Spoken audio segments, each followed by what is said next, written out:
A has to receive ₹5,000 per year for 4 year. तो ए जो है उसको क्या है, हर वर्ष 5,500 रुपये मिलते रहेंगे 4 वर्ष तक। Calculate the present value of the NOT assuming that he can earn interest on his investment at 10% per annum. कहते हैं आप ये पता करो कि उसकी प्रेजेंट वैल्यू क्या होगी, ये जो उसको 4 वर्ष बाद पैसे मिलने हैं, अगर वो सारे का सारा पैसा वो अभी लेना चाहता है तब उसको कितने पैसे मिलेंगे। 4 वर्षों में उसको मिलने थे 20,000 रुपये।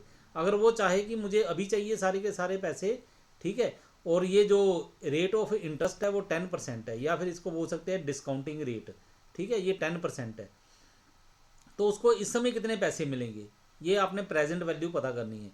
तो आपने पिछले न्यूमेरिकल में आपने किए थे, बिल्कुल उसी तरह से इस क्वेश्चन को आप सोल्व करके देखो। तो किस तरह से सोल्व करोगे, आप इस तरह से करोगे, solution calculation of present value.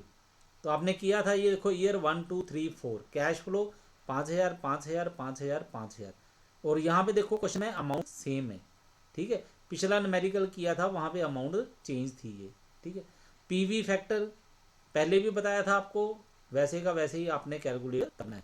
अगर नहीं पता है अभी फिर से बता देता हूँ मैं, आपने क्या करना है, कैलकुलेटर पकड़ो अपने हाथ में, अब बीच में बटन दबाओ 1 का, इसके बाद बटन दबाओ डिवाइड का, आप बटन दबाओ 1.10, ये लिख दिया आपने 1.10, ठीक है। 0.10 कौन सा है, ये 10% है, अगर 10 का प्रतिशत निकालोगे तो ये क्या निकलेगा 0.10, यानी कि 0.10।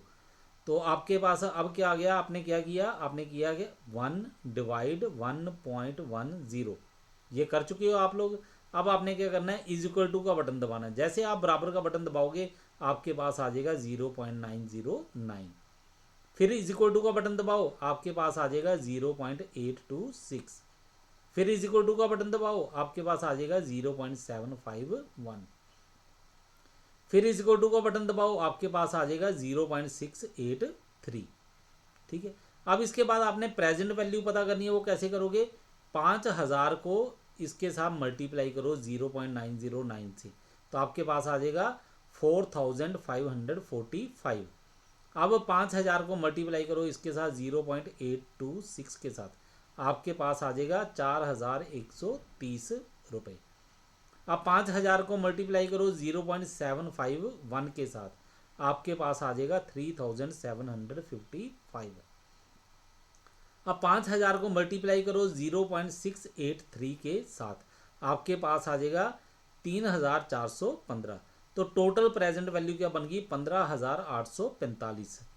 यानी कि ये जो 20,000 रुपये आपको 4 वर्षों में मिलना था, 5,500 करके हर वर्ष, अगर आपको कहा जाए कि आपने इकट्ठे पैसे लेने हैं तो आपको एक साथ कितने पैसे मिलेंगे, इकट्ठे पैसे मिलेंगे आपको 15,845 रुपये, ठीक है। और जब भी आपने ये टेबल बनाने होते हैं, क्वेश्चन को सोल्व करना होता है, तो ये जो अमाउंट लिखी हुई है, जो भी राशि लिखी है उसके बारे में लिख देना भी ये है क्या। जैसे ये कैश फ्लोज है, तो ये 5,500 लिखा हुआ ये क्या है, तो यहाँ भी आपने ब्रैकेट में लिख देना होता है रुपीज़, ये आपने रुपीज़ लिखे हैं, ठीक है। प्रेजेंट वैल्यू ये क्या है, तो ये भी रुपीज़ में होगी, तो यहाँ पे आपने ब्रैकेट में लिख देना है रुपीज़, ठीक है।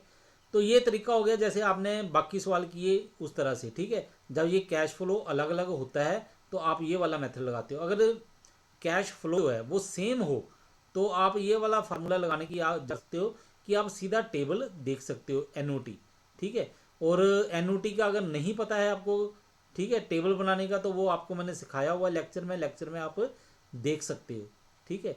पेपर में क्या होता है कि आपको कई बार टेबल लेट मिलता है या टेबल नहीं मिलता है, तो उस समय इधर उधर देखने से अच्छा है कि टेबल आप खुद क्रिएट कर लो, खुद बनाना सीख लो, ठीक है। कैलकुलेटर आपको अलाउड होगा, कैलकुलेटर लोगे, ठीक है, तो आप देखो, चाहे एनओटी टेबल बनाना, चाहे प्रेजेंट वैल्यू फैक्टर का टेबल बनाना हो, ज़्यादा से ज़्यादा 1 या 2 मिनट लगते हैं, ठीक है, इससे ज़्यादा टाइम नहीं लगता है।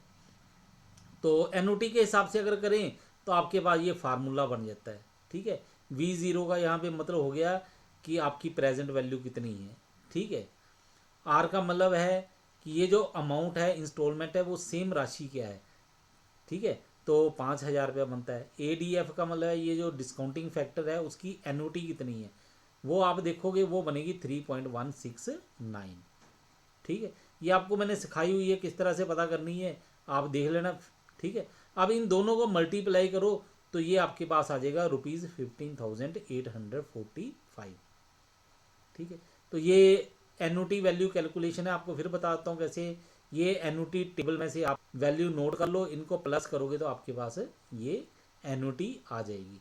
ठीक है, अब ये प्रेजेंट वैल्यू टेबल जो है या डिस्काउंटिंग फैक्टर टेबल है, ये आपने कैसे बनाना है ये भी आपको मैंने पिछले लेक्चर जो है उनमें बताया हुआ है। ठीक है, तो आप वो पिछले लेक्चर देख के पता कर सकते हो, कोई ज़्यादा टाइम नहीं लगता है। ये तो सिर्फ 4 वर्ष के लिए, 4 वर्ष के लिए आप बनाओगे तो ज़्यादा से ज़्यादा 1 मिनट लगेगा। ठीक है, और पेपर में ज़्यादा से ज़्यादा 8 या 10 वर्ष के लिए ही क्वेश्चन आता है कि 10 वर्ष तक की वैल्यू पता करो।